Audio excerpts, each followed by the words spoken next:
Hi everyone, I am Amanda and I run the blog Major and Fangirl where I review different television shows every week. This week I've decided to review episode 503, Siege and Perilous of Once Upon a Time.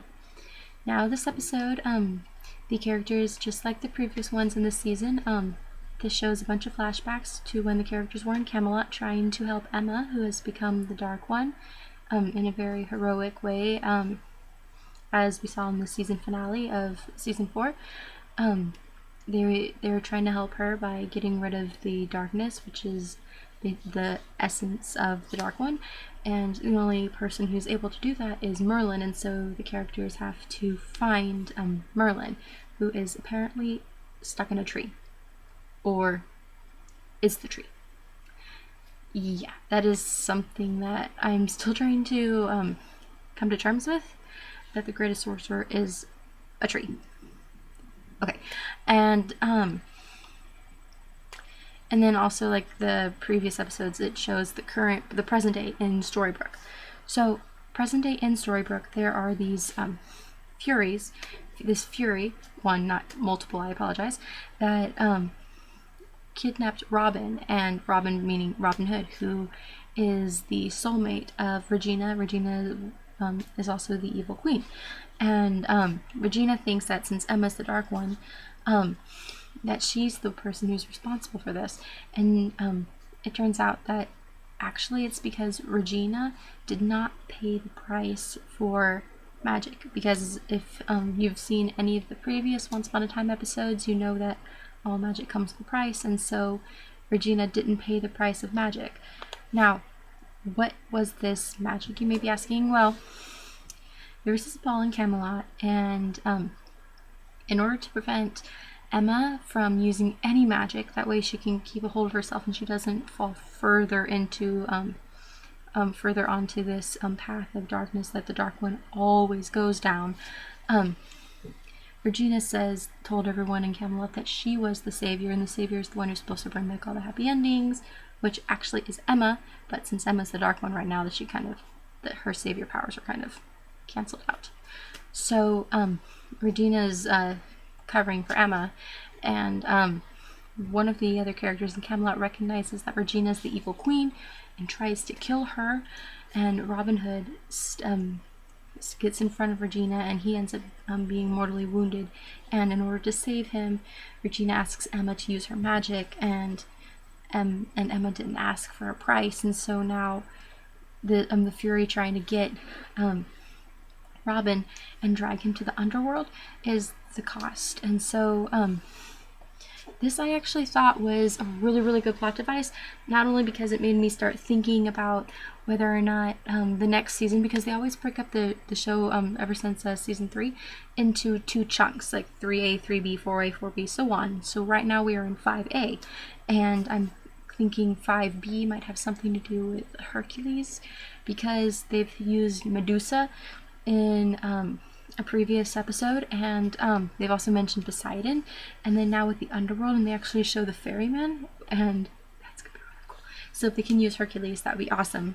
So this would be a nice foreshadowing if that were truly what they were trying to do. And then also Regina has been struggling for the past few episodes with the fact that now, since Emma's the Dark One, Regina has to step up and protect the town, but because she was the evil queen, no one trusts her, and so she's been struggling with this, like, should she really do it? No one's going to trust her. But this episode, Regina was willing to take Robin's place and go to the underworld, and everyone that saw this stood with her, and that saved her, and that showed that the town stood by her, not just literally but also figuratively as well. So I felt that the writers did a really great job in showing this in a very simple manner. So nice job to the writers. I'm not sure how I feel about having the hero of the series be a villain. In terms of writing, I think it might be it's really interesting, and the whole dynamic of the show, and then not to mention every character's dynamic has now changed. Like, for instance, Hook and Belle. Belle's the wife of the former Dark One, Rumpelstiltskin. They're friends now. Well, becoming friends, because Belle is giving Hook advice on how to survive, for lack of a better word, being in love with the Dark One, how to deal with this, and ways to try to help them and not to lose your sanity. So I think that's really cool, and it's really I'm a fan of Hook, and I'm a fan of Captain Swan, which is Emma and Hook together, and so it's really hard seeing the effect of Emma being the Dark One, because Hook spent the majority of his life hunting the Dark One and wanting to kill him, and now that it's the woman he loves, it's really difficult to see this. And Colin O'Donoghue, who plays Captain Hook, does a really great job of portraying Killian's heartbreak. Killian is Captain Hook's real name, and but when Killian's facing Emma, O'Donoghue he just has this face where it's like he can be strong, and where he makes Killian strong and Killian can go away, but then yet you can still see in his eyes just the pain that Killian feels. And so that was I've been a fan of Hook since his first episode, and this current season is definitely confirming that he's a very great character. Now, something that I find interesting, and then having characters that we believe as heroes turn into villains is something that the writers do a lot, and so it shouldn't have been much of a surprise that they would have Emma become a villain, because they've made Peter Pan a villain. Who else has been a villain? Made Captain Hook into a hero.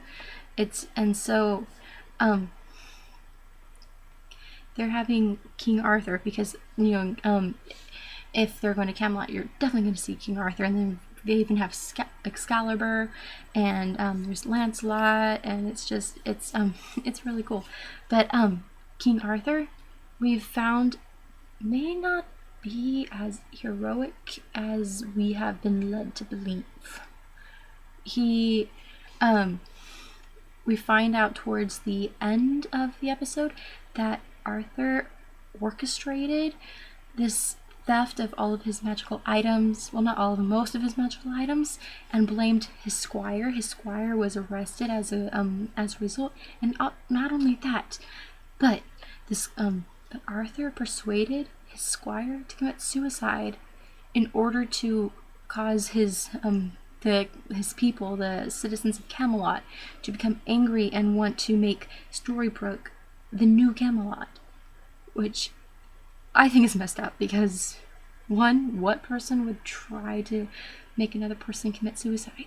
That's just that's horrible. And so I'm very cautious and very suspicious of Arthur, especially because he has this.